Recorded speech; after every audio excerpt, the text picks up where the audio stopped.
启示录中有这样一段话：然而有几件事我要责备你，因为在你那里有人服从了巴兰的教训。这巴兰曾教导巴勒将绊脚石放在以色列人前面。这巴兰的故事呢，发生在旧约的摩西时代，但在这里呢，所总结的呢，就是他将绊脚石放在人前面。绊脚石的意思就是使人跌倒。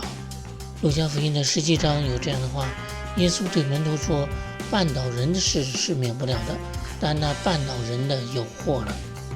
故事的后来呢，讲述天使阻挡他所骑的驴子呢看到了，而他却没有，由此预表呢他的瞎眼。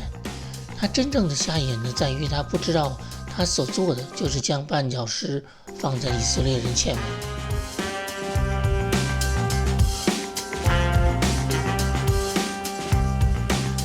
故事呢，开始于摩西带领以色列人过红海来到旷野，他们原本是过境摩亚地，但摩亚王呢看见这群庞大的人群就害怕，于是呢找到当地的一位先知，就是雇佣他来咒诅这群以色列民。那位先知呢祷告后得到了上帝的答复。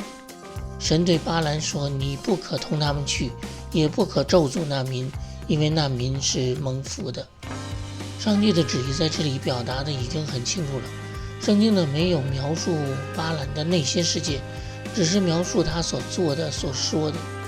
巴兰呢是个先知，虽然他不是以色列人，但按照圣经的描述呢，他是上帝的代言人，而且在当地呢有了一定的名气。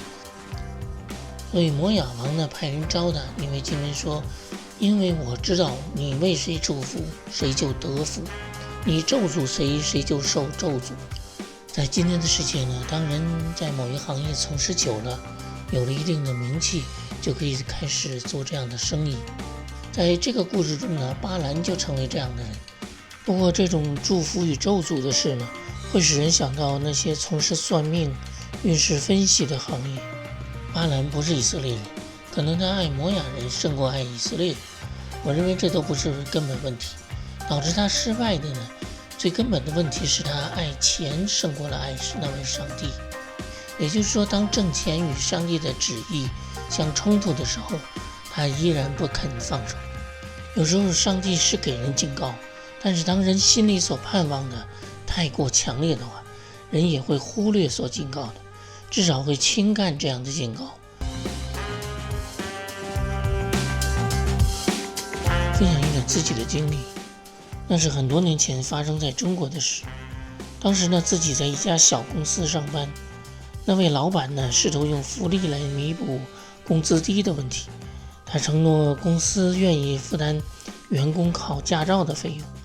在那个时候呢，那个费用还是算是比较高的。当时自己呢年轻气盛，虽然祷告求问上帝是否许可，但自己的心却是无比的兴奋。但由于自己心里所盼望的太强烈了，所以不能平静地求问那个时候是不是考驾照的最好时机。所以那个祷告呢，只是在求问上帝是否许可，而上帝呢是尊重人的自由意志，所以有时候他是许可人经历自己所向往的，透过亲身的经历，让人学到功课，更为刻骨铭心。记得上帝的回复我说，你要吃苦。我当时低看了这句话，并不是我所想象的受一点劳苦，那是一个警告。由于当时学的是这种卡车，车子的急停转弯都会导致后面的人摔倒受伤。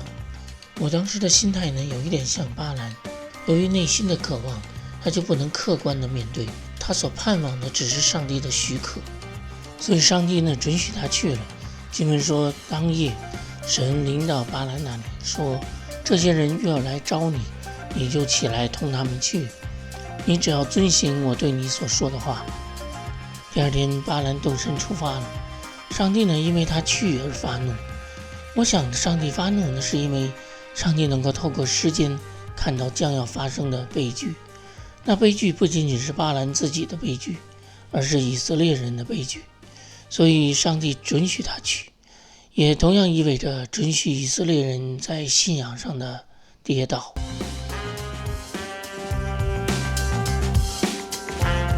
摩亚王当巴勒呢差遣使臣去邀请巴兰，经文转述了巴勒的原话：因为我必使你得极大的尊荣，你向我要什么我就给你什么。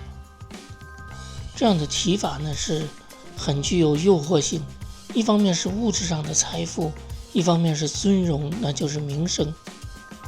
其实从经文的描述上并没有直白的证据说明他贪财，只是说他挽留了使者在他那里过夜，耶和华就启示巴兰准许他去了。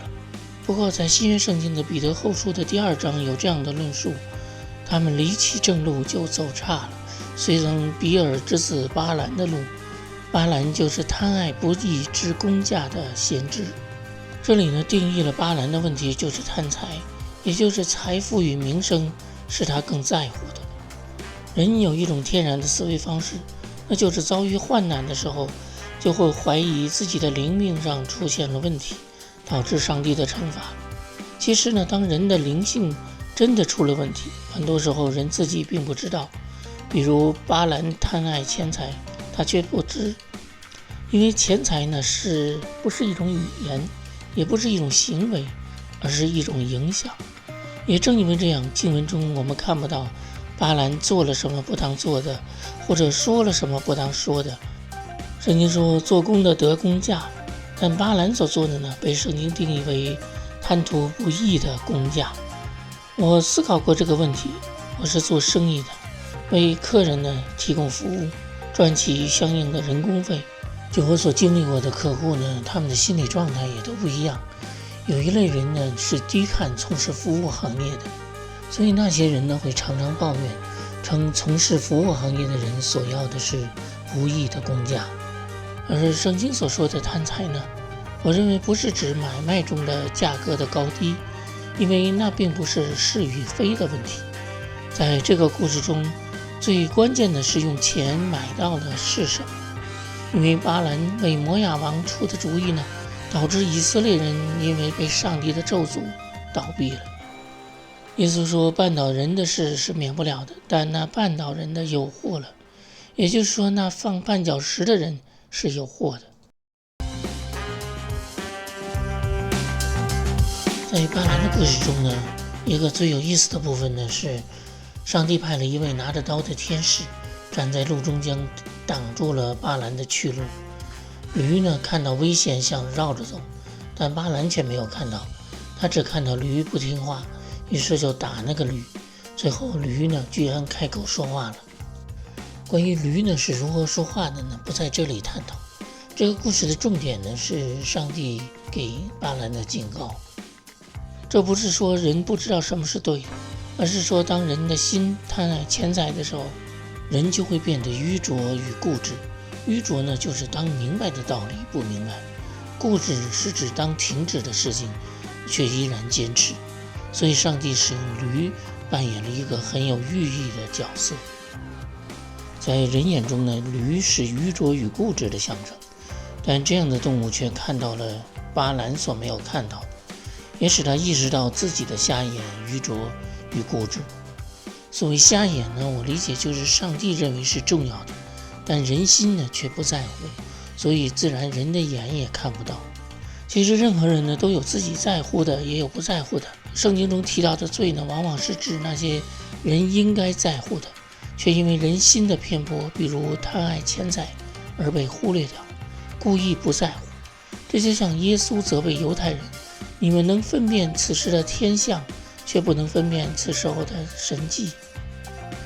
因为神迹是他们应该在乎的，因为神迹启示了耶稣是谁。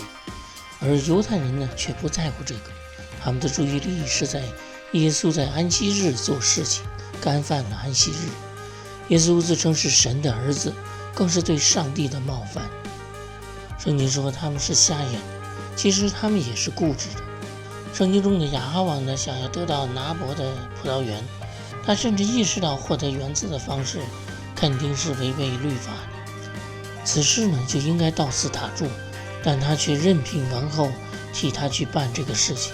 他在乎那个园子胜过了在乎上帝的律法。他选择故意不询问王后是用什么方式得到，以为只要自己不去知道就没有罪。当他被神追讨罪责的时候，并不是因为他不在乎而幸免。巴兰不是以色列人，他可以不在乎以色列人的命运，但上帝呢已经告诉他不可咒诅那些人，但他却出主意使得以色列人倒闭。他之所以不在乎，是因为他在乎那位摩亚王的面子以及财物。分享一点自己的经历，几年前呢离开了一家教会，但时常还能见到那里的人。其中一个人呢就极力向我推销一种类似传销的生意模式。就我个人来说呢，我对这种生意模式呢没有兴趣，因为我相信生意是一种交换，是用钱来买服务，而服务本身呢一定是基于需要，而那种生意模式呢不像是建立在别人的需要的，更像是建立在自己的贪婪。